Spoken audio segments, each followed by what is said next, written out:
Dobar dan, moje ime je Jana Đorđević i ja sam učenica 8. razreda osnovne škole Rada Miljković. I danas ću vam predstaviti jednog našeg uspešnog učenika. Ja sam Filip Pavlović i idem u odeljenje 8. Za početak, Filipe, kako bi sebe opisao u nekoliko reči?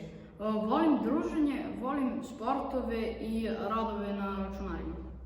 Ukratko navedi svoje postignuće u školi, a i van nje, i na koja si najponosniji do sada. Išao sam na više takmičenja, najponosniji sam na to što sam uvek bio 5-0 u osnovnoj školi. Događaj iz osnovne škole koje ćeš najviše pamtiti i zašto? Najviše ću pamtiti sve ekskurzije i ta druženja, jer ostavili su mi lepe uspomene i to. Kako sebe vidiš za 10 godina? Verovatno bih radio na nekim računarima i IT. Tvoja poruka nastavnicima, a i đacima ove škole?